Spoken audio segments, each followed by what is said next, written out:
Welcome. Testing one more time. You know what? We'll let this connect when it does. There we go.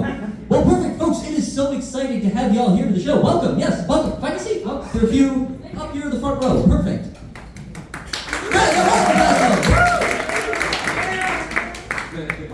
Well, folks, we have an exciting lineup for y'all tonight. We're going to be starting off with some improv of Catherine, Kellen, Savon, Trevor, Catherine, and Lazarus. Welcome to the stage!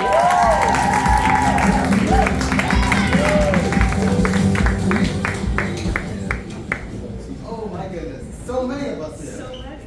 How you guys doing? We are Pickles in Paradise.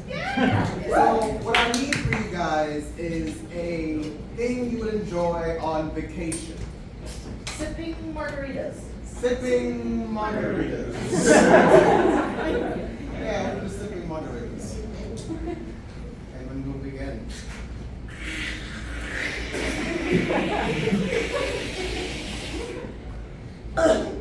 Hey, yo, Bob, what you doing? Just finishing it up. Customer left it, and I thought, why did I go to waste it? It was like a few more of them. We done I mean, it's a part of the job, The right? salt tastes good.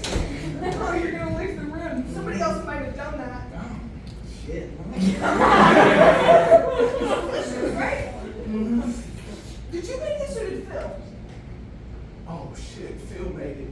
Oh, God. I thought it tasted Hey, like yo, y'all enjoying my margaritas? Phil, man, you do great work. Yeah, it was my mom's recipe. Oh, your mother is such an angel to me. Yeah. Are you enjoying it? Take another sip. I want to see you take another You know, I am. sip. Take another sip. I actually think that drinking on the job's probably not good for me. No, it's courtesy of me and my mom. You're so great, Phil. I'm gonna do another one. Yeah, go ahead. If you enjoy it so much, I want to see you take another sip of my margarita. For real, Phil, I will. Yeah! It's divine, Phil. Yeah, I know. You really know how to mix flavor. Hey, Phil. Go ahead. Oh, my bad. I bought the rain. Hey, it's okay. I have like 4 more. Oh, yeah. Wait right there. If you step on the crack, man, that means your mother's gonna break her back. I had a dream about this. It's gonna happen. What you gonna do, man? The medical bills. How you gonna support your family? I'll move to Canada. I'll move to Canada. You're gonna move to Canada? Yeah. Okay. I'm in 7th grade. I'm gonna move to Canada. Baby, what'd you say? Let's move to Canada, Mom. Did you step on something? No, I went. Oh, wait, You're going over to Canada. Let me get close to you. Stay. I'm gonna be careful not to step on a. Second back. I heard this second Flash back. forward to Canada. Hello, welcome to Canada.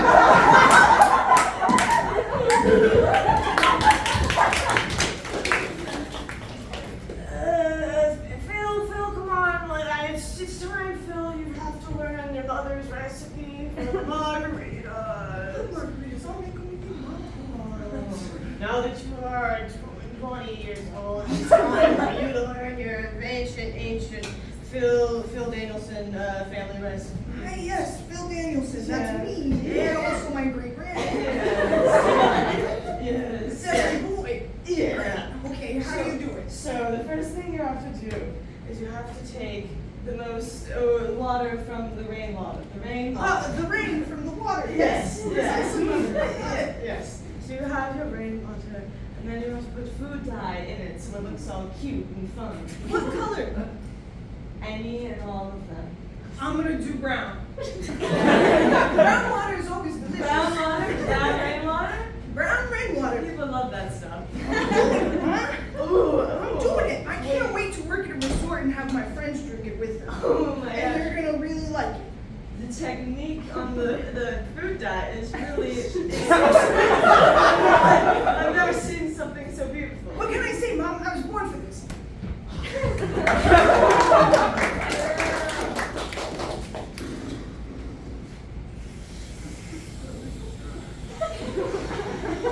It's a cold one.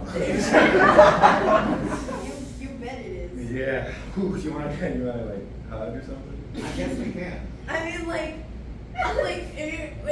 if you guys like insist. It is cold. I mean, you Like- guys want to hug? like- Yeah. I mean, we don't want I to. don't want Like, to I hug. don't want to hug. propose. Yeah. But you know, I just brought it up because you know it's really Cause cold. like it's cold. It's really cold. Yeah. Okay. What?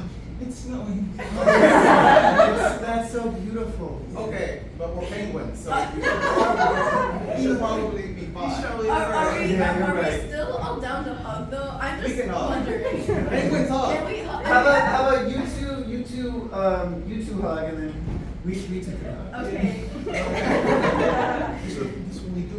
Yeah. So we'll just, all right. You want me to open first? I feel so much warmer now. Wait, achoo. Oh. I didn't tell you. I have the bird flu. How long? How long is it? How long have you known? I don't know. I just sneezed a bit and I was like, I should be fine. And now I sneezed again. That means I definitely have. while we were hugging too. It just happens like that. Achoo! We're all gonna die. Might as well hug it out before we do. Quack, quack.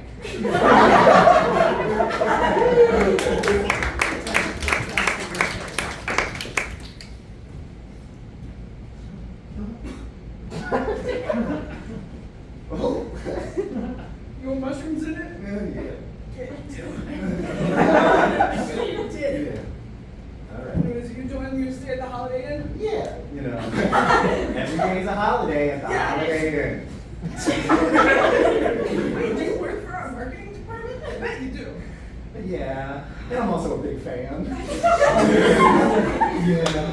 I mean, it's continental breakfast, because everywhere in the Holiday Inn, you're in a continent. Welcome to Canada.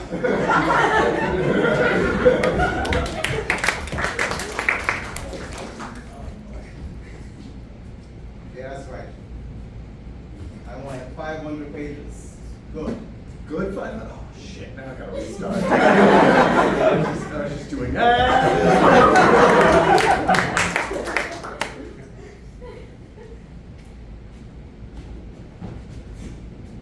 Sorry. I'm so sorry. It's so funny seeing you here under the Arby's sign. It's so crazy. Like, I go to this Arby's literally every day because I love Arby's and I've never seen you here I go to Arby's every day too. It's my favorite lunchtime snack. before. Because they have the meats. They have the meats. I never saw you before. I don't know, you look really enchanting under this like red and white Arby's sign that says we have the meats.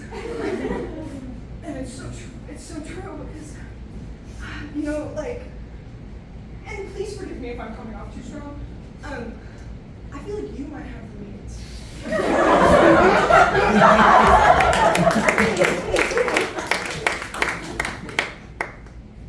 Wow. Yeah, I'm working on my worm impression. Dude, I almost thought those were actual worms. Yeah, I know. What I'm thinking of doing is going underwater, right? Yeah. And tricking a bunch of fish. No, like, do you want to see my snake work? Yeah. Okay, Yeah. give me a minute to prepare. All right, you can get it. It's kind of hard. You know, snakes Yeah. are just like bigger worms. Yeah, so- I've done this before. Okay, all right. All right, whenever you're ready. Yeah. I'll just be worming it up a little Yeah, bit. all right. Yeah. All right. Okay, I'm ready. Oh shit, a snake! Oh no, that's my hand! Oh, I'm so sorry. Ow! Oh, God. My snake impression must have been really good. Yeah, it to was break really. my fucking it was- hand. I mean, the good news is you got the shot. I got The bad news is you probably will never snake It's again. okay, I have another hand. Let me just try Okay, again. all right. Warn me this time. All Warn right. me this time. This isn't an actual snake. Okay, all right. No! I'm so sorry. I just,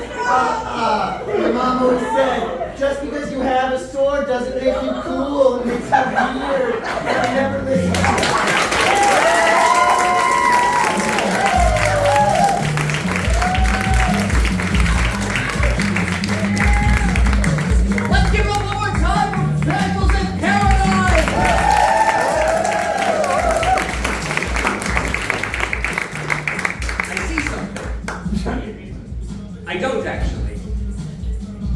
I'm turning on a projector because the next person we have coming to the stage has a PowerPoint. While we do that, hi folks who just joined us. Welcome. Well, guys, we'll make you guys some characters. If you do want to sit down, I see some seats in the back of the house that way. That might help out. Yeah. Ooh, maybe I should hit. One more time, here. Wait, I think I see it. I see a bulb. Do I see PowerPoint? Well, I see bulb. How we doing?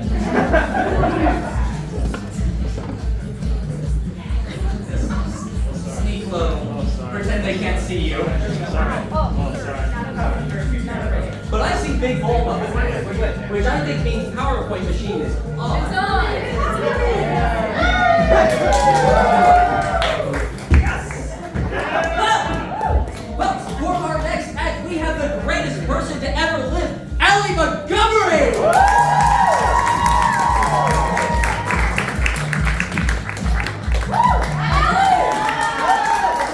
Hi, everybody. My name's Allie, and this is why I'm the greatest person to ever exist, and in case you couldn't tell by looking at me, and also why I'm incapable of being a functioning adult. Okay, next slide. I'm so pretty.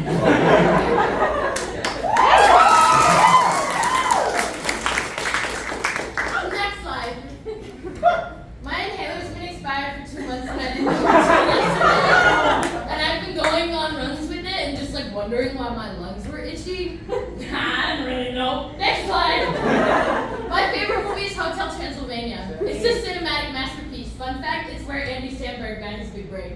Next slide. I broke my laptop during the quest to answer the question, if booty is treasure, what does that make boobies? If you're wondering what the answer is, what does most treasure come in? A chest! Next slide. A chest. Next slide. I can tap dance. Ready? Yeah!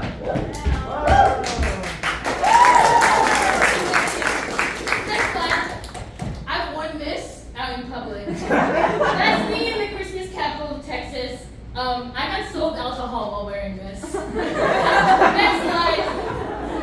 I've read fanfiction longer than any book in Lord of the Rings. Here's some examples. I was too embarrassed to put what those fanfictions were about, but this one was a Stucky AU where they were Olympic swimmers. It was 132,000 words. It's longer than The Hobbit. I read that in February. Next slide.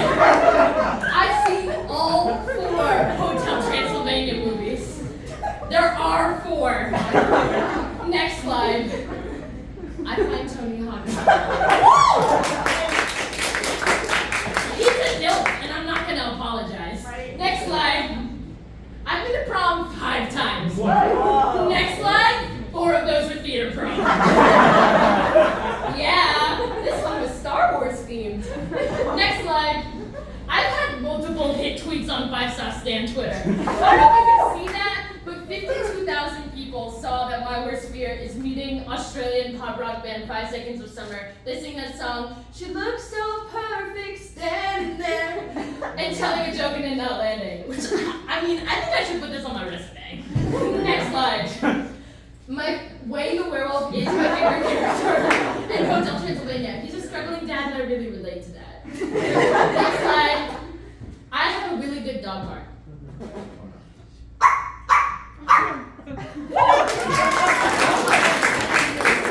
I've been told I sound like a Shih Tzu. Next slide. In conclusion, I'm perfect, flaws and all.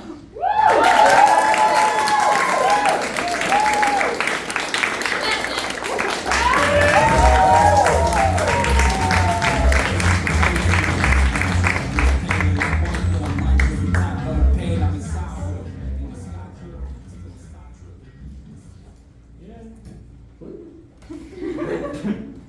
I was asked while I was backstage to tone it back a little bit.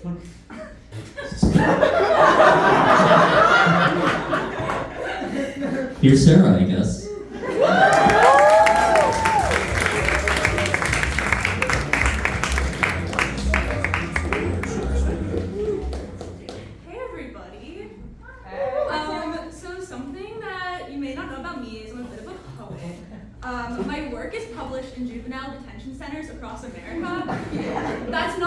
is just a genuine fun fact about me. So my parents were in town recently, and my mom brought a bunch of my old work to show me. And one thing she brought was a poem I wrote when I was 5. So I thought we could do a little literary analysis and just kind of look at my earlier work. So this is called I Am Sarah. It's just a nice little introduction poem. I also think you guys can get to know a little bit more about me, especially my youth. So I don't know if you can see that picture of me in the corner. I blew it up just in case. So we can go over the fit a little bit. My hair looks the same. It's because I've been getting highlights since I was 4. Wearing a Paul Frick shirt with different acronyms on it, yoga pants, and then Velcro shoes. So just kind of keep that image in your head while I'm reading it, just so you kind of know who the writer is. So let's begin. I am Sarah. I wonder if I can learn every day. That's so sweet. I hear people giving up.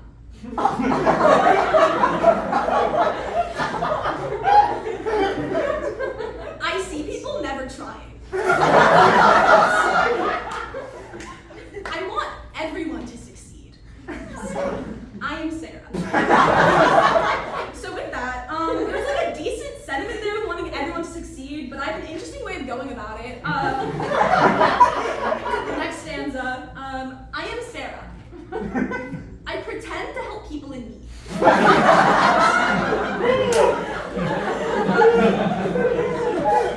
I feel like people should keep trying.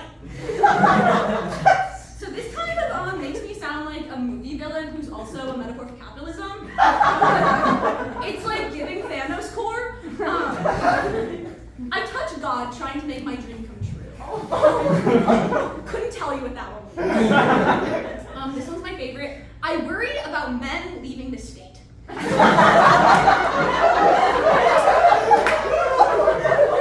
we can go a couple different ways with that because I think it's important to give context. The state in question is California. The year is 2008, so a couple fun facts. Arnold Schwarzenegger is the governor. George W. Bush is the president. And we're also in the middle of the 2008 housing crisis. So what I take away from that is I'm really worried about men leaving the state. And that's all I can tell you. I cry when people die. I am Sarah. Next stanza. I am Sarah. I understand the circle of life. So there's a lot of talk about death in here, which is interesting considering that I wouldn't experience the concept of death for 10 more years. I say no giving up. I dream of a condo under my bed. So this could be another reference to the 2008 housing crisis, but it does kind of sound like a serial killer manifesto. What's in that condo? I try to learn more and more, which is very similar to the second line, I wonder if I can learn every day, which sounded sweet, but with the context of the rest of the poem, it now sounds very sinister. I hope my family will live forever. I just said a few lines before that I understand the circle of life, and that was obviously a lie because I don't. I am Sarah. So that's me, and that's my poem. Woo!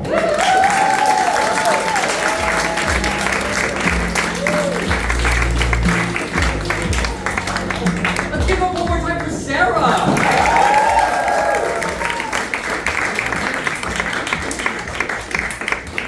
So to change things up a little bit, we got 2 people coming to the stage now. So ladies and gentlemen, please welcome Tucker and Joseph.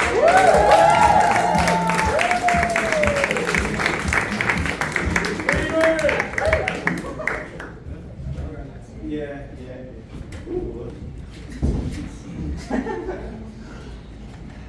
These are the lost letters between paper and paper.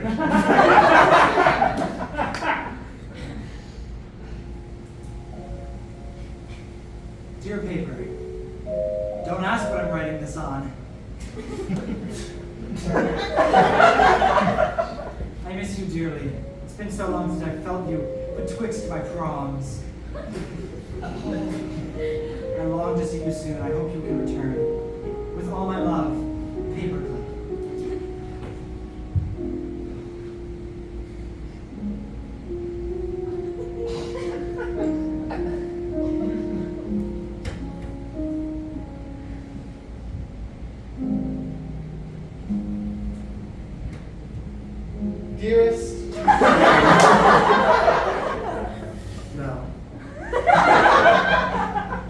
My love. Paperclip. It's been very difficult without having your cold, tender, loving loops encompassing my entire being. The wars have been getting harsher and harsher.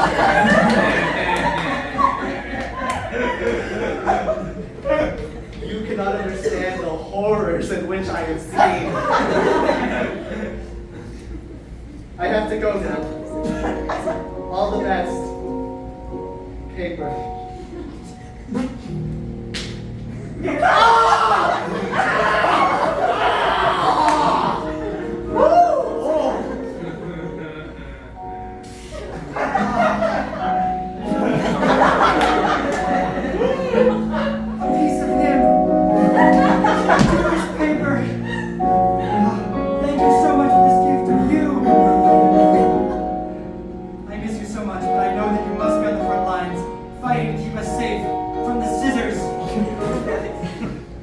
Please stay safe. You've always been my hero. Love, Paperclip. P.S. Why didn't you send the rest of you?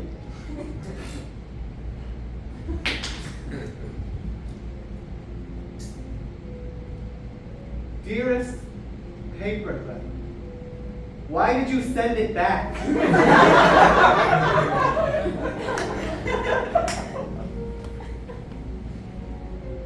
It's getting harder and harder out here every day. The scissors are encroaching on our camp. I can only hope that the Rock Marines show up with the Rock Army and the Big Rock Navy, and they will save our hides. But that is all I have to write for now. I'm not sure how many more of these you'll be receiving from me. All the best. Paper. I better not get this back.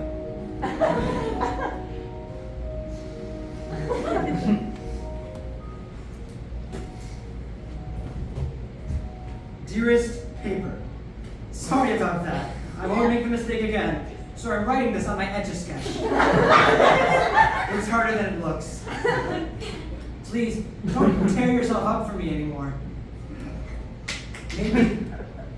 Maybe you could use one of your fallen comrades as stationery.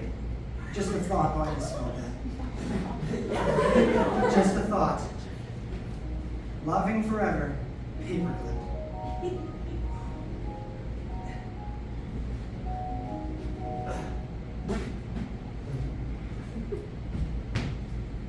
You alive? Dearest Paperclip, I have been mortally injured in the war.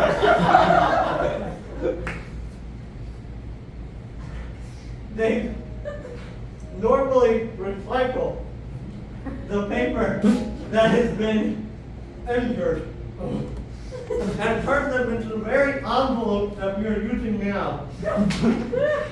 Damn this darn war between the rock, the paper, and the scissors! Ash.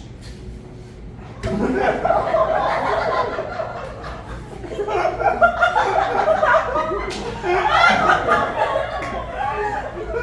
we were sending this to you. This may be your last letter for these. All the best, Paper.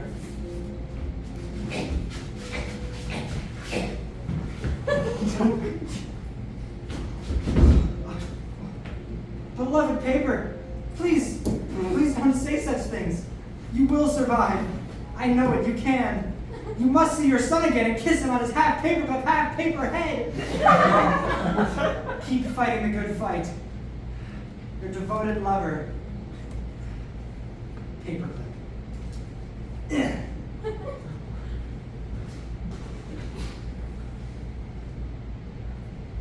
Dear Paperclip,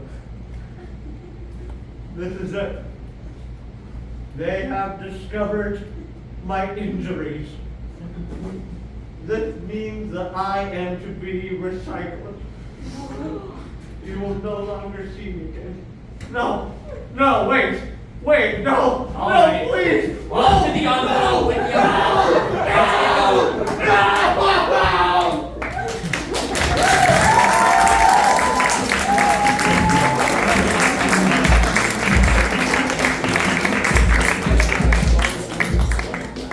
Well, since there's no one here to take a bow for them. The pivotal character. All right, well, coming up next to the stage, we have Kathy. Welcome, Kathy.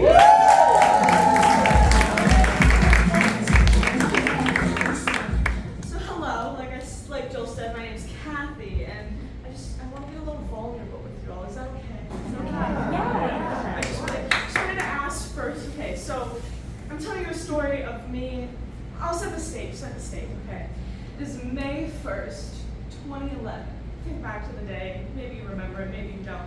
But I'm getting ready for my trip to Camp Skeeter, which none of you know what it is because you're not from Fargo, North Dakota. But Camp Skeeter is a big fucking deal, okay? You drive down, take the school bus, and you go to this like zoo in South Dakota, I believe. And it's like the day that you look forward to every year as an elementary schooler. It's very, very important. And so I'm getting ready for it. I'm so excited. And I'm in the car, my mother's driving, and this song comes on the radio, and I'm gonna just sing a little bit of the chorus for you so you understand what the song is. Okay. So it goes, tonight, give me everything tonight. I want all of you tonight. Because for all we know, we might not get tomorrow. Okay, so it's familiar, right? And this song is a great song. Love Pickle. Big fan. Yes. My heart goes for Pickle. But this song ruined me as a child. And you may be like, why? What? It's like a fun, like, pretty song. But I took every word very seriously of that song. So much that I was like filled with existential dread as a 10-year-old. I was like, I might die tonight. I better do everything tonight because I might not get tomorrow. Let's do it tonight. And so and to be fair to Pickle though, like, I was a gullible child. I believed every word anyone would ever tell me ever. And I remember one time, it was similar time period as this Pickle song coming out. And my friend told me that if you had a dream where you died in your dream, you would also die in real life.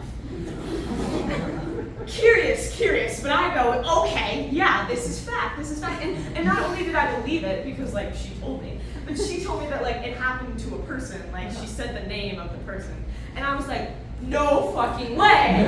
I can't have a dream like this. And like looking back, I'm like, oh my god, like that's so dumb. Like no one knew what that guy's dream was because he died like during his sleep. So like it just doesn't make sense. But like imagine you're 10 years old, you're like, oh my god, I can't have a dream where I die in my dream, where I'll die to like during the sleep, and it's just like awful. And like all of this accumulated to me just like crying on my bed at night the day before Camp Skeeter because I kept thinking about this death dream, and I was like certain that because I was thinking about it in my conscious, it would like sleep into my dream, and then I would dream of dying, and then Pickle's words would come true, and I would get I was terrified. I was sobbing, and my mom was like, "Okay, just some melatonin, just like forget about it. You'll be fine.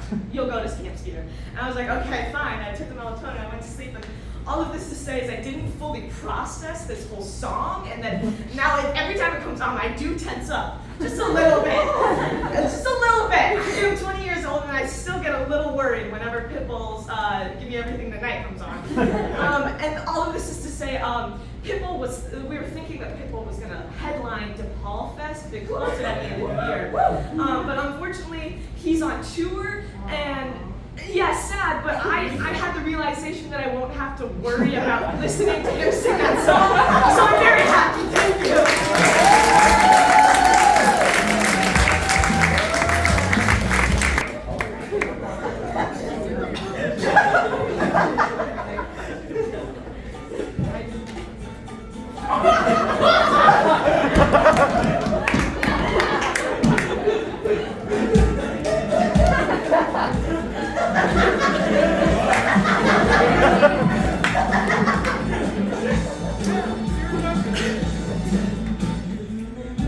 I'm Luke, everyone.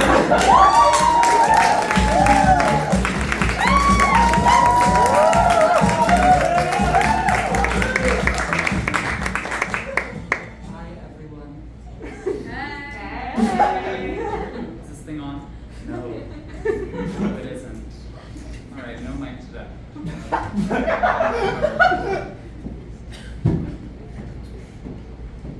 Hi, everyone.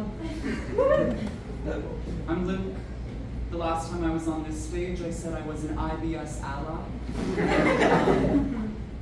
I don't think that there's anything worse than being forced to stare at a liar, so I wanted to come forward and say that that is not the truth.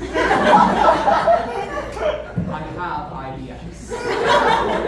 And this is not funny. It's literally not funny. So if any of you laugh, my friend is recording right there, and I will know who you are, and this will follow you everywhere. Happy IBS Awareness Month, by the way. Everyone's very aware of me, thank you very much. And yeah, I have IBS, and no, I'm not diagnosed. The only thing that would happen if I was diagnosed with IBS is a doctor would be like, you really do shit a lot. And I don't need any medical affirmation of my shit. I feel guilty enough as is. I am up on this stage to tell you, if there are any people struggling silently with IBS in the crowd, look to this tall asparagus and know you are not alone. If I can do it, so can you. Enough with the IBS awareness special though. There's something so much more special occurring this weekend. The weather is getting warmer. Yes, the Now suddenly everyone has an interest in playing frisbee. And there are kids everywhere running, which is not so good for me. Kids have been frightening me since they began to boom in the late 40s. But now they've got tongues, so we're all safe there. And, car pills. You guys don't know what car pills are? This wasn't a shared experience? Okay, well, let me take to my notes and figure out what the fuck they are. Oh, y'all are not taking car pills. This is a Herman family tradition I have done since before I was born. So, picture it. You're all going to Disney World. It's gonna be about 20 hours from Ohio. And, you and your siblings are tearing open the door to your dad's white Suburban, and you say, Mother, I like my snack. Always an Oreo, one each. Enveloped in the cream of the Oreo is Dramamine. Got some Dramamine fans in the house? So Dramamine is supposed to help you with queasiness and nausea. Hence why we would take them in the car and we called them car pills. There's a fun little side effect though. It would make us pass the fuck out for about 12 to 24 hours. So, translation, my mom would drug us to sleep on car trips so that we weren't bothering her. I think that is fucking genius. I've been terrified of kids my whole life. I can trace this back to becoming like a real problem in 8th grade. And I wish I had been following in her footsteps when this next incident occurred. So I was at a daycare center reading Curious George to a group of children. Is that much like we are now? And in the middle of my reading, this bitch, she's like 6, and the front row began to very good. I did not want to figure out what that meant. So, what do you all say to kindly shut up a child? This is a real question. Start shutting something out. Let's play the silent game. Okay. Here's Oreo. This day I went with awesome. Wow. The wrong choice. It was at this point that the group of children began to shake their heads in unison. They were very frightened. I was a priest in a Catholic church. Because the little girl at this point stood up once more to say very clearly what she'd been saying all along. My mommy is very sick and she's not getting any better. I just said, awesome! Wow! So, needless to say, I was not invited to trade snack packs, and I wish that she had an Oreo in a car pill to take right then and there. Thank you all very much.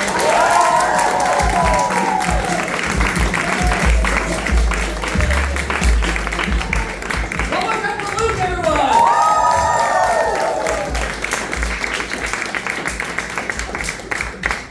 I'm gonna level with y'all. The mic's not on right now. But it's gonna be a prop. You like that? Is that? Prop work. Thank you. Should I just like stand here with a fake mic with a real one in my hand? So yeah, I'm your next act, everyone. So yeah, when I found out that I was going to be, let's try this. When I found out that I was going to be doing an act in the show, I was a bit perplexed, to be honest with you, because I always host. I've never been hosted before. So thank you to the one. I thought of that joke backstage. And so I thought about it, and I was thinking back to like, oh well, what's some stuff that you wrote in stand-up class last year? Because yes, we take that. By the way, if you didn't know this, everybody you're watching right now is part of the Comedy Arts program at DePaul University. Go Blue Demons, yeah. I love the enthusiasm for Go Blue Demons on that one. Yeah! But I was thinking back to it, I'm like, okay, so this is just distracting. So I was thinking back to it, I'm like, okay, so then what did I do in like stand-up class? And I thought about a few of my sets. I'm like, those, I don't want to do them again. They were meant for Zoom. And I realized there was an experience that we didn't actually like get while we were in Zoom class, and that was doing crowd work. So I'm going to do some crowd work today. This notoriously difficult piece of stand-up will be done with flawlessness and ease. So I'd like to speak to someone I don't know.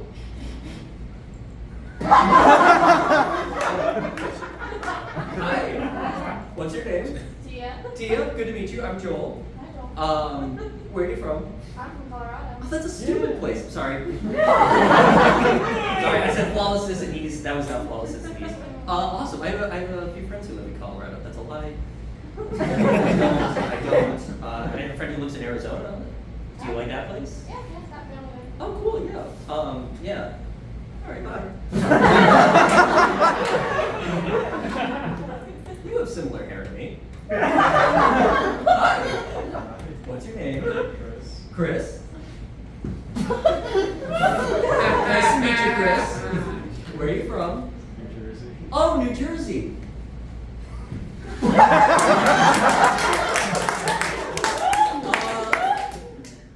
go to someone in the back. Oh, I heard this guy. Then this guy. That guy? Why, that's Robert Andrew Vedder. Everybody, Robert's here.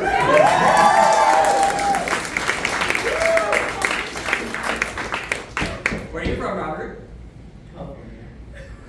Sure.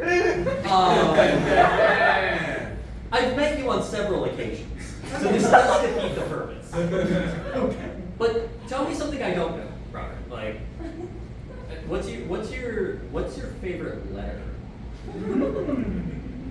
J. J. Everybody's enamored with Robert. This actually does go into a running joke that we have in the comedy program that everybody wants to fuck Robert Vedder. And I think we understand why. That got a mixed reaction. That had people vehemently for and against.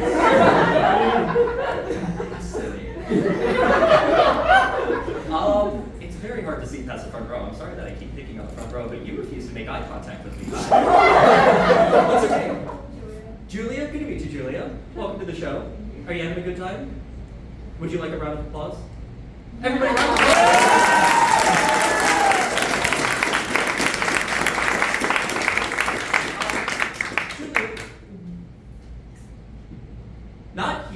obviously they're here, but who's your favorite comedian?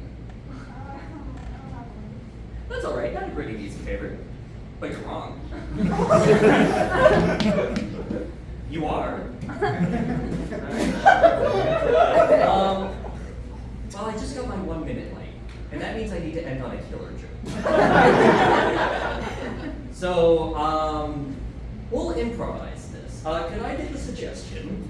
Also, hang on. Let me do this right. Hi, everyone! I am Pickle in Paradise. Could I get the suggestion of a thing that could be situated on this stage, like something that fits on this stage right now? A table. A Starbucks bathroom. I went to a Starbucks bathroom earlier, and they said, "You can't go in there. You don't have a code." Welcome,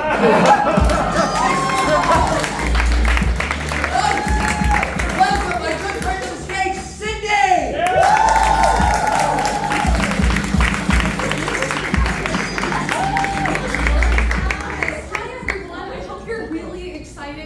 Another white college student talking about her vagina for like 4 minutes. Women are born with pain built in. Now I know we're one line in, I'm already quoting Fleabag. What's this theater kid gonna say? Well, you may be wondering, is this performance about to be like some A.B. Klobuchar inspired slam poetry? It reminds audiences everywhere. The pussy is talented. Pussy do cartwheels. No. My pussy, not talented, has very limited mobility. I blame this on men. I blame most things on men. Men don't typically add much benefit to the whole having a vagina thing, unless flushing out bacteria from your urethra sounds like a good time. However, I've come to a startling conclusion recently, and that's that men can help the vagina. I've been dating my boyfriend for about a year now. It was a mutual exchange. He provides me with money, flowers, affection. I have a 200-day wet willy streak with him that can be constituted as physical and psychological abuse. At first, this was working incredibly well. I mean, he was the perfect source of material. He's the level of committed where I can still retain my occupation as a horrible person, and he will still revere me the way that straight women revere Anderson Cooper. But now, guys, I'm worried. I think we've come to an impasse. He has finally done something that I can never repay. My boyfriend inadvertently performed a hymenectomy on me, and I can't repay that. Now, before I go crazy,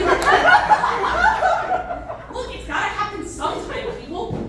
Before I go crazy, a member of the male sex, I'm gonna give you all a little science lesson, because I'm pretty sure none of you could point out where a hymen is on a vaginal diagram. So I brought one for you. Okay. So do you see this? The circular hole. We're talking a circle here. We're looking for a spherical shape. Circle. That's a hymen. Then there are people like me. I've talked about my vagina a lot in personal essays, which is pretty standard for a white woman who received a Pell Grant to take improv. My vagina's fucked up. Not for the regular reasons, periods and menopause and babies, but also for less regular reasons. See, a little tricky thing they like to do in schools is this thing, you guys might have heard of it, sex education, in which they will briefly mention the importance of the period and male ejaculation. What they don't tell you is that a woman's reproductive system is a sneaky little prankster. It likes to pull a few gaps, a couple goofs, if you will. For example, my reproductive system pulled a little prank on me by giving me a septate hymen.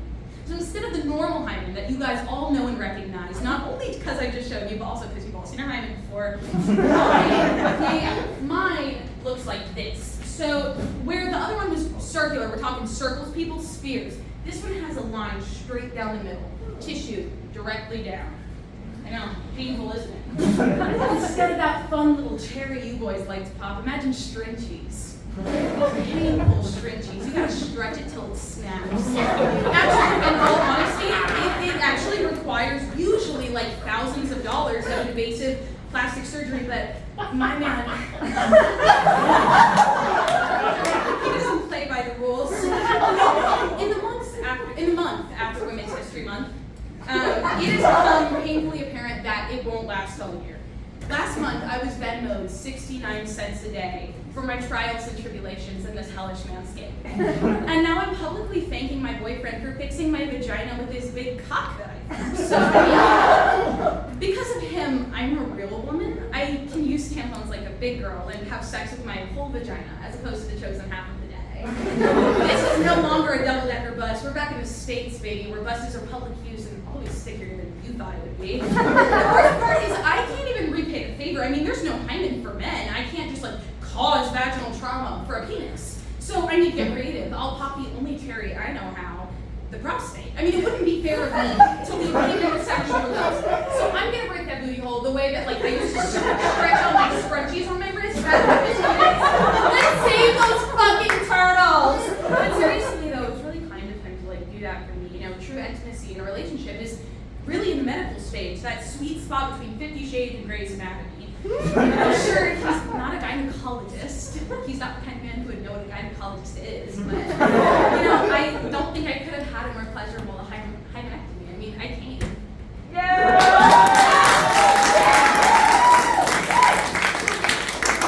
Moral of the story here: shove a finger up there, check her out. Decent chance you might be struggling with the same thing I did. Just know you aren't alone, and regardless of you and your partner's surgical capabilities, the cure is out there because the real surgery was in our hearts and his dick.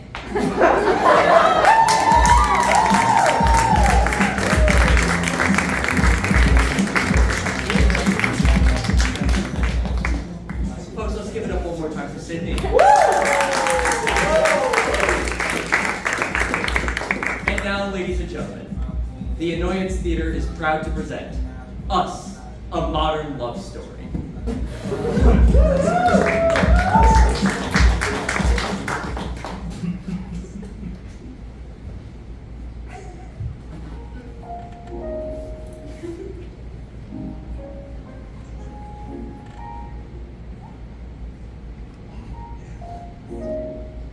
Life is so crazy. I met you a month ago at the zoo. Now we're living together. I saw you standing in that field, and I knew I had to have you. Things are so different now that you're here. I feel complete. Me too. I've never been able to be this vulnerable around anyone before. Meeting your true love is so healing for your soul. Yeah. Definitely. You make me feel warm and fuzzy when I'm near you. I love you. It's so much easier to talk to a cow than a human. I'm too much of an empath for regular women. They just cry too much when they're around me. But you never cry. You're like an animal. That's why I love you so much. I'm exactly like an animal. Yes, I am one. I'm so happy I get to spend all my time with you. I don't understand why more people can't just spend all their time with the love of their life. Me either. Ever since I sold my crypto for $5 billion. No. Warm golden light fills my chest when you say that. Sorry, there's something that You just get me. You want to know what my favorite thing about you is? No. Others. What's your favorite thing about me? You're trustworthy. What? I love this barn you gave me. I built it. With my money. I can't stand people who don't go all out for the love of their life. Not everybody can afford to spoil their partners and real love doesn't come from money, it comes from... I love how we listen to each other. You know, I bet the reason I'm so blessed in this life is because I worked so hard in my past one. You were a farmer in your past life. Yeah. Shout out my stable hand though. I don't understand why poor people can't find love. Everyone who sees this is going to get on their PJ right now and go fly around the world until they find their true love. You just abbreviate private jet? You get me. Why isn't everyone living free like us? People have to work. But they could stop. They need to work to make money. What? You know, you could give your money away.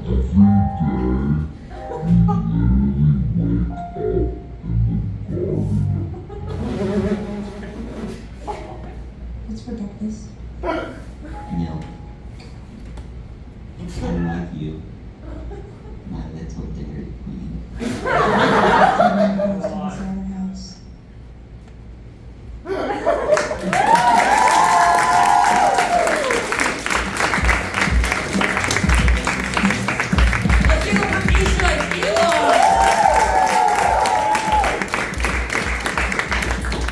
Now, just to give you all a forewarning, this next person has some loud noises that are accompanying them on stage. You know them, you love them. Ladies and gentlemen, welcome your coach!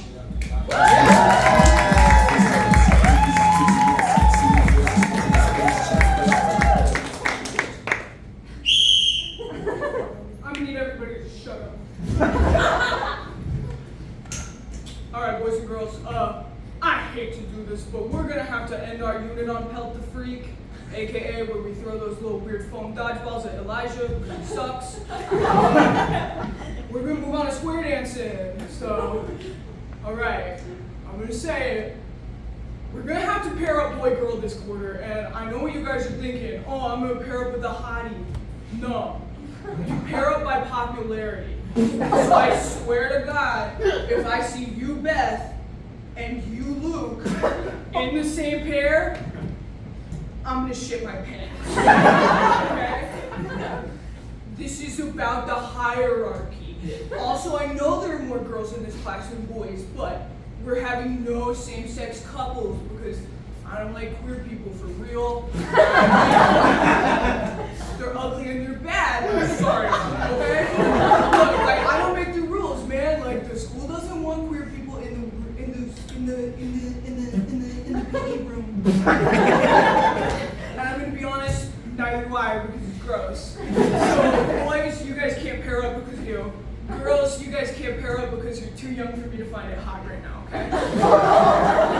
You're in 5th grade, I'm sorry, I can't be turned on by that. I'm sorry, so you're not allowed to pair up. Alright, okay, so I'm just gonna let you guys know right now.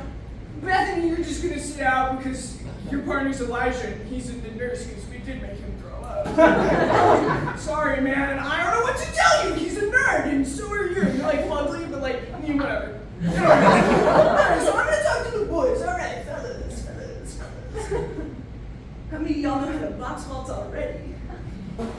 Literally 0? That's awesome. Okay, so like, I know what you're thinking. You're thinking like, dancing's for weenies and not for me. But what I'm telling you is right now, dancing's super manly. I did it with my wife at her wedding. We danced to Cotton Eye Joe. I did hold her hand in front of everybody and it was like emasculating, but I did it anyways. Okay, so how you box waltz, and I want everybody's eyes on me. I swear to God, I want everybody's eyes on me while I teach you box waltz. I'm gonna start with both feet together. You're gonna take one step forward, one step side together. Okay, and then you're gonna take one step back, one step side, one step together. Do we get it, boys? Ladies, don't pay attention to me right now. You follow men. That's your job. That's how you'll be graded in this class. So boys, one step forward, one step side, one step together. Again, back side together. Box waltz. You're gonna crush it, and I know what you're thinking. You're thinking, dude, my feelings such a fairy one box waltzing. And I know what you're thinking, yeah. I look like a fairy one box waltzing. But I don't know, man, the state of Illinois wants us to box waltz. Box waltz, man. I know. Next class we'll get on little scooters and you'll get to kick each other. This class we got a box waltz. And then in a week's time we're gonna have to learn the electric slide. I don't make the rules. I design the games, yeah. That's why we do Peg the Nerd. We fuck up Elijah. It sucks. And I make that game up. I don't make up box waltzing, man. It's just one step forward, one step side, one step together. One step back, one step side, one step together. Ladies, I swear to God, if I hear you nodding, I'm gonna ring your class dismissed. Make sure you remember who you partnered up with, and if I see uggos with hotties, I'm gonna lose my mind. All right, thank you so much. That's me over.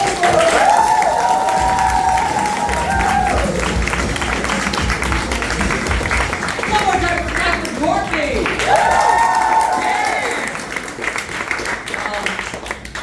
So during that, the Annoyance has asked me to make an announcement to the owner of the red Camry parked in the parking lot right now. You left your engine running the whole show, and you will not be able to leave. My apologies. That's what Mr. Annoyance wanted me to say. Anyways, welcome Trevor to the stage, everyone.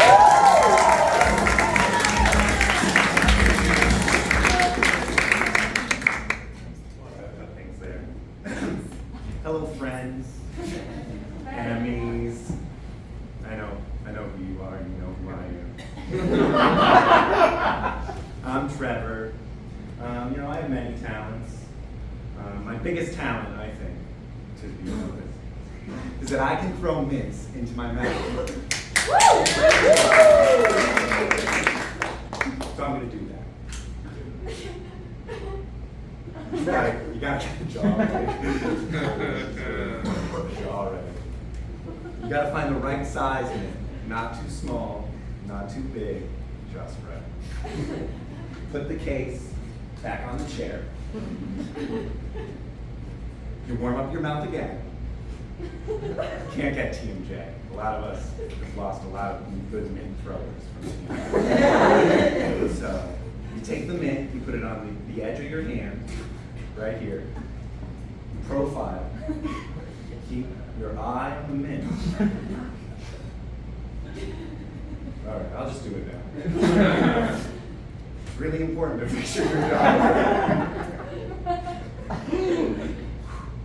I'm not even going to count down. I'm just going to do it. So I'm going to do it at a random point. You guys are gonna it's going to be so quick. It's going to be so quick. You're not even going to know what hit you. It's going to be so quick. You ready? Yeah. Here we go.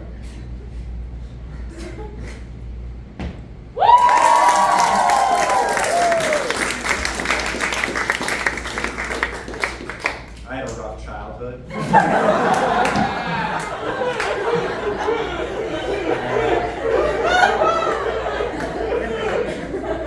had a pretty rough childhood. I mean, like, all the bad stuff that could happen happened in like a span of like 8 years. Bummer alert. Who brought the Debbie down? Joel did.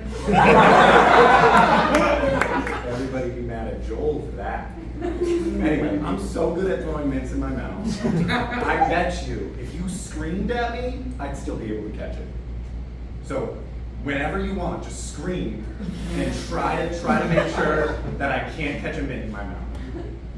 I'm really good at it. I'm talking about everybody. But I'm looking at you. Here we go. Ready? Second mint. I already have one in my mouth. And these things are curiously strong. Here we go. Second mint, one in the mouth. Get the jaw. I'm not doing it yet. Scream whenever you think I'm about to do it. It's going to be a surprise.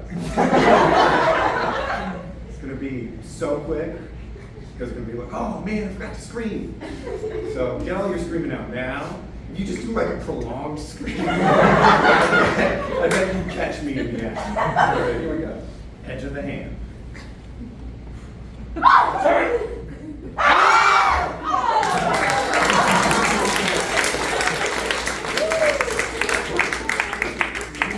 My father left me. I was like 7 or 8. Living in Puerto Rico at the time. Went to St. John's. Lived in Santurce. No Puerto Rico. And yeah, and he left me. It was weird because my dad would always, like, right after school, he would want to pick us up from school to see if he can have a job. I had a rough childhood. We didn't have a jumpsuit. He'd pick us up from school, and every day he'd bring up little sugar wafers. He'd be like, hey, sugar wafers. It's the impression of my dad.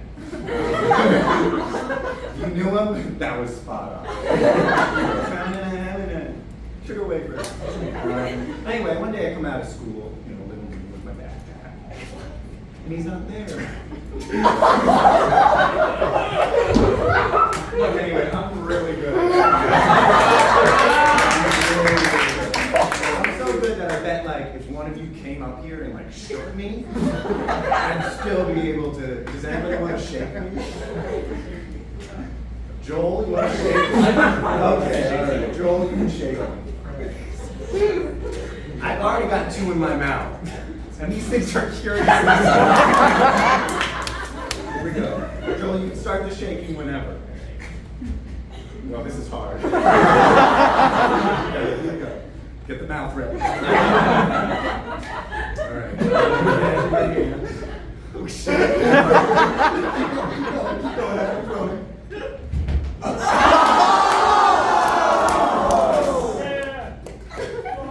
It's my time.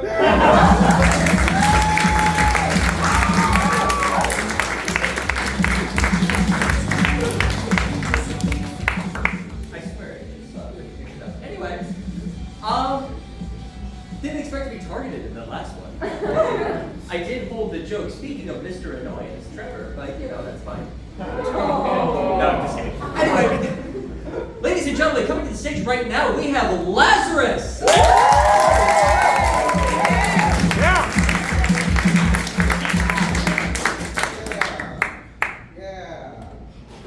Yeah, I got low energy today. Yeah, hold on, I got, yeah! Okay. Yeah, so I wrote a play, but then I put it into a poem, because I have 5 minutes. I respect my time. I'm the producer of the show, so that was definitely shade. It's called fucking Hamlet. It's Hamlet, but instead of him being indecisive of who to kill, it's him being decisive on who to fuck. Modern take on the sins of the flesh. Also, this is the 3rd poem. I didn't plan this out. 3rd poem about sex. It sucks, man. I'm the last one, I think. I know I'm the last one because I'm the producer. Anyway, here we go. Shakespeare time. I was never the guy that fucked. And that fucked me. So then I told myself, Hamlet, that's me. Don't be the guy that fucks. Just like that, I became the guy that doesn't fuck. But still fucks, metaphorically. You think that metaphors in a metaphoric way, a Shakespeare metaphoric way, catch on with me. But as I age, I suddenly became the guy who actually fucks. Puberty, man. People wanted me to fuck, but I simply gave no fucks. It sucks. You see, we live in a fuck world. So fuck what they eat. Literally. And also metaphorically, Shakespeare. And I'm a good fuck lad. Not a bad fuck lad. But the more I age, the more I want to fuck bad. It was kind of sad. So what? Am I the guy who fucks, or the guy who doesn't fucks because he already metaphorically fucks? Oh, I don't fuck at all because I don't give a fuck? Fuck! Is fucking going to fuck me up mentally? Not going to fuck. It's not fucking going to fuck me up mentally. It's not fucking going to fuck up with my fuck money. Yes, I call it my fuck money. Why? I don't know, boredom. I got bored. You took over too much. You start naming things. Anyway. Or will I need money to fuck using fuck money? But fuck money, fuck will I fuck? Should I use finger fuck, or thumb fuck, or other finger fuck? Yes, those are the names. Again, you get creative. Shakespeare made many words. Why can't I? How about tongue buck? I'll never say that again. What is fuck? Who is fuck? Why is fuck? Should fuck care? Should I finally fuck to fuck, or should I not give a fuck at all?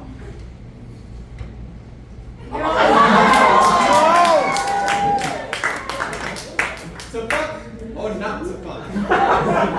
That is the question. That has me fucked. Whether it is nobler to fuck without fucking, or to take care of and to actually fuck. The idea of whether it is to live fucked or to die fucked.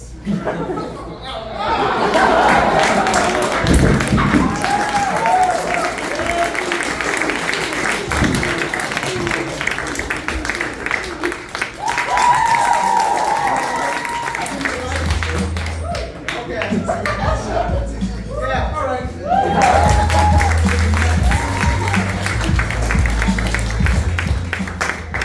Great job, Les. One more time for Lazarus. All right, ladies and gentlemen, coming to the stage next, we have Ava. Woo!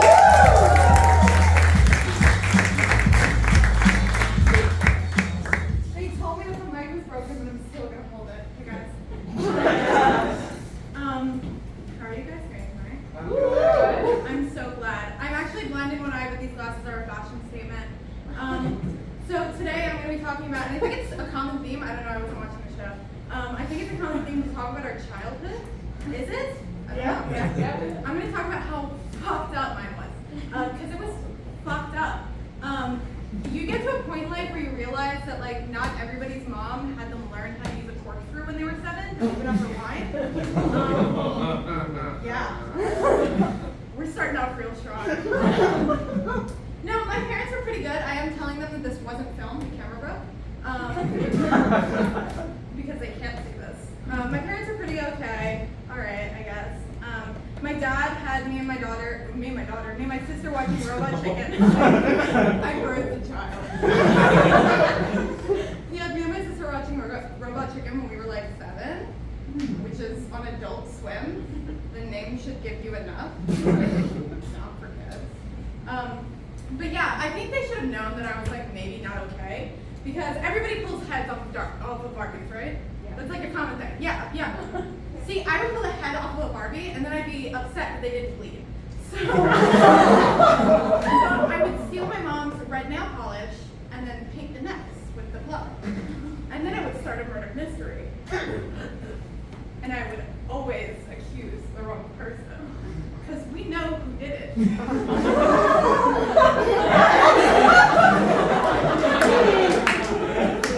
It was me. But Ken would go to jail. Every time. Yeah, and then just like, my parents just didn't raise me in the best place. I went to a high school in New York. Woo! I went to a high school in New York and we were like severely underfunded. We had no money. So little money that once one of our walls broke, and that was just it for the year. Walk into your science classroom through the wall. No lockers. Whoever had lockers said you were fucked. But yeah, I remember one time I was there. Okay, there was a fight. There was a fight almost daily at my school. Either it would happen very quickly or it would not, and then it would be a long thing. My freshman year geometry teacher did get her back broken and did not return to the school. Queen though. She gave me a 75, so like you can laugh about that. But there was one fight that I remember, and I was there for it. I was present. I saw the fight happen. And it was this girl, and she got into a big fight with this other girl. I don't know what happened. Probably sleeping with a man situation. It happens very frequently in my school. Everybody fucks. But yeah, so I don't know what happened. But one girl had a taser. Okay? One girl brought out, and it was a hot pink taser, which first of all, branding. That means that she went on Amazon. Those aren't like sold, right? She went on Amazon and she was like, what's the best taser to tase this bitch I hate with? One that makes me look like a fucking queen. Right? Let's get a hot pink taser. So she pulls out a hot pink taser, And then she goes to tase the girl, but we have like 8 security guards at my school. So she goes to tase the girl and she tases the security guard. And he doesn't fucking move. That man's looking like a champ. And I saw the whole thing go down. I was like just in bathroom, and then I came out and I was like, what the fuck is going on here? And then I see Tone getting tased in the neck and being like, no. But yeah, later on I would come to find that she brought the taser into school. We didn't have metal detectors. She could have put it in her bag. Nobody would have checked. She snuck it in up her vagina. She walked around, this was like 7th period, okay? She walked around 7 periods with a taser in her vagina. How did she not get tased?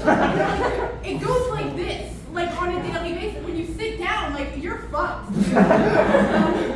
But I guess she didn't. Anyways, going back to my parents. My dad, oh, I love this story. You're all gonna love it too. My dad, he was addicted to video games. Okay, so we didn't talk to him much. And my mom was always like far off in land. She had a traveling job. We were raised by my grandma mostly, and she'll come into play later. She has a thing for Tucker Carlson. She really wants to fuck him. She doesn't care about what he talks about, but she will put him on and just go, with me sitting beside her. No, but my dad, we didn't talk a lot when I was growing up. We were just kind of there for sad jokes and stuff. But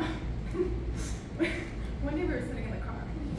And it was me and my sister in the back, and I was like 9. And we're a year and a half apart, so we're pretty close in age. She was like 10 or 11. So I knew I was 9. And he was sitting in the car, and we were driving around. He was sitting in the front, we were driving around, we're in the back seat. And he does one of those dad things, where he like puts his hand on the back, even though he's driving, which is like super dangerous. We could have died, I don't care. Puts his hand on the back, and he goes, girls, just to get our attention, looks back at the road. He goes, I need to tell you something very important in life. I need to tell you how to kill someone. And get away with it. That's how he started the story. Which is like, bad to tell to any age, but I'm 9. So he goes, here's how you kill somebody and get away with it. You go out, he sets the scene, he goes, you go out on a dark windy day. I was like, it's a Shakespeare, he's an actor, so probably. Go out on a dark windy day, okay? You go to the house of your enemy. Naturally. There's the house of your enemy. And then you reach for the longest icicle. First you put on gloves. Sorry, I missed that part. You gotta put on gloves. You reach for the highest icicle. I'm 9, I'm like 4 foot. What the fuck am I reaching that? You reach for the highest icicle, the longest one. You greet your enemy, and you stab him, and then you run away. You wanna know how you can get away with that? Because the evidence matters. My dad taught me that shit at 9 years old. What a fucking king. That man is awesome. Robot chicken and teaching us how to kill people? Oh my god. And then another thing that he did that my grandma was present for, that's why I'm bringing her back. My grandma was a very heavy smoker and an alcoholic. She's not anymore. I love her to death. She's my best friend in the entire world. But she was present for this, and so were my best friend Renee, my sister Maddie, and Renee's younger sister Sarah. Sarah is 4 years younger than us. This happened when I was 12. My dad had Renee's dad over, and he laid out 3 shot glasses full of bourbon, and they ranged from least expensive and then super expensive. And he was like, bourbons, and then he mixed them up, and he called all 4 of the children over. The youngest being 8. And he said, we're trying to find the best bourbon. You need to try them and tell them which one you like best.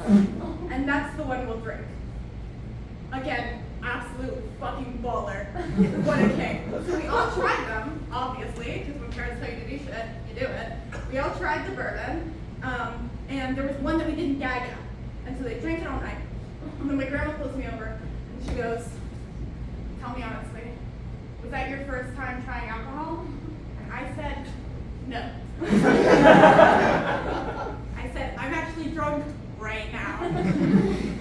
No, I wasn't. I wish I was. I was drunk for most of my childhood, but unfortunately I was not.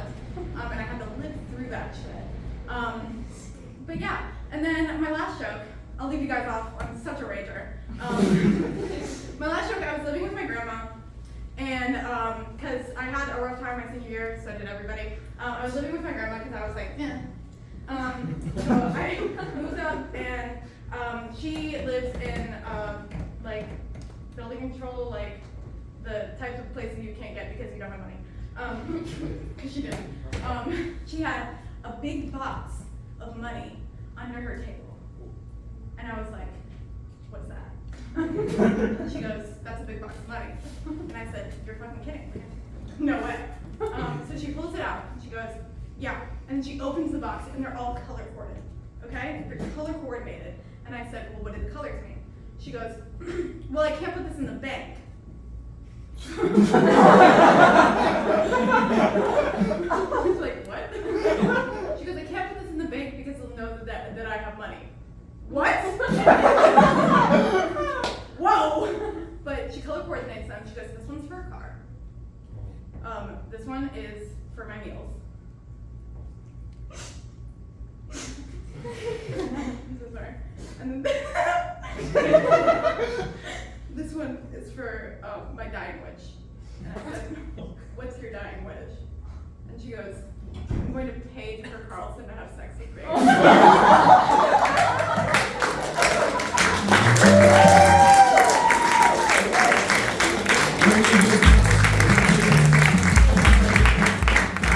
One more time for Ava, everyone! Now, folks, we are coming to the end of our time together, but we have one more act. Our closer, our headliner. Ladies and gentlemen, welcome Savon!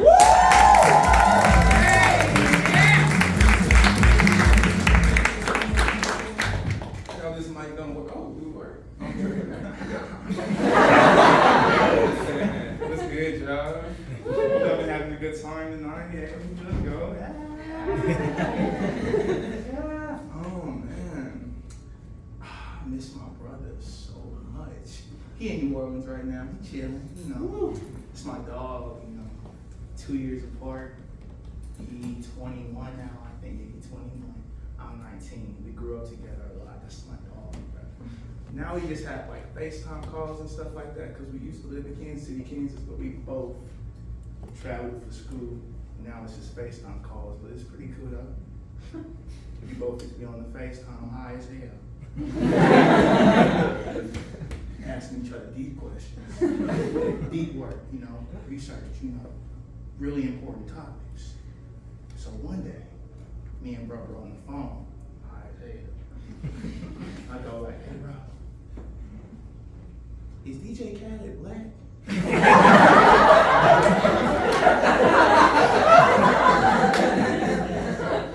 And he respond, "Oh shit, Savon? Shit, I don't even know." So I do my research. Turns out he ain't black, y'all. And he got a song, a portion of a song, where he go like, he talked to us for some reason. He make it a really meta song. He like talking to us, talking to y'all. He like, "Hey y'all, we the best." And then he responds to himself in the song. He says, "Who?" And then he says, "We, nigga." And I was like, "Oh shit, he must be black," but no, he not.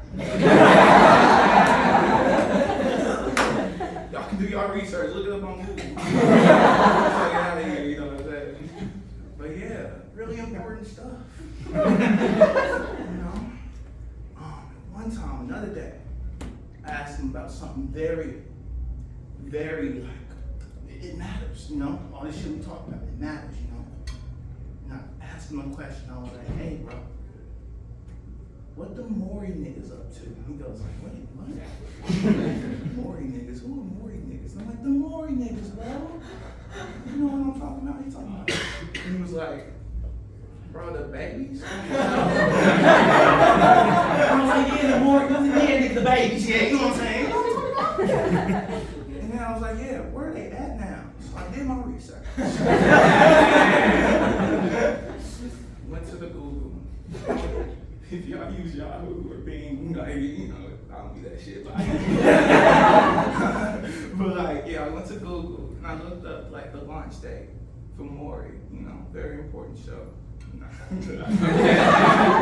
But I looked up the launch date and the year was 1991. 1991. So this 30-year-old nigga's just walking around. This Maury nigga's everywhere you go. From the ages 30 to 0. Ain't it still going? I think it's still going. You know what I'm saying? So that's just crazy. It's just, there might be some Maury niggas in this room right now. They don't even know. They might not even know because they was babies. Babies don't remember anything. But yeah, we talk about good things, but we also reminisce on past things too, you know what I'm saying? In particular, one time we were dancing in like 06. Ooh, I brought you back, 06. You in 06. You do it in 06. Ooh, it's 2020. Ooh, 06 though.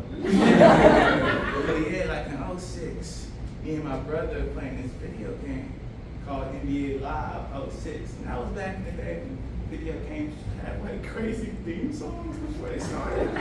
It's like you just jam before the song started. I mean, before the game started, we just jam to the song. So me and my brother, I'm like 4, he's like 6, and we standing in front of one of these big ass TVs from back in the day. 06, you know what I'm saying? It wasn't like no flat one, you know what I'm saying? It's like a pretty heavy TV, you know what I'm saying? So like you don't want bad things to happen when that TV's around. So me and my brother were dancing to the music, very intense music, because it was a sports game in 06. So we're just dancing like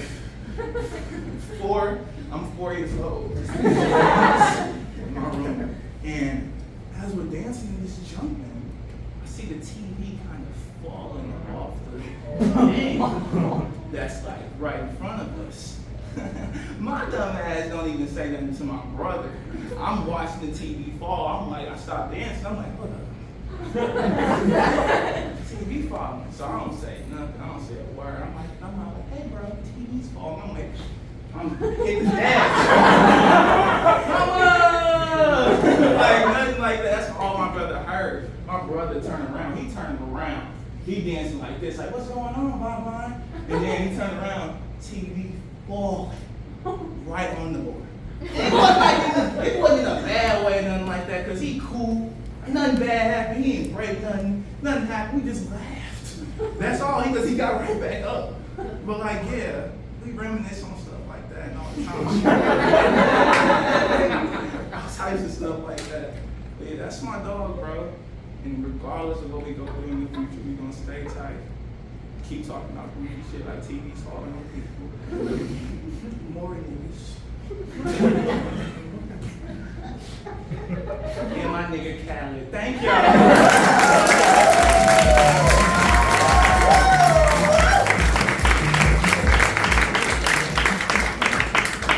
Well, folks, that is our show for you here tonight. Thank y'all so much for joining us.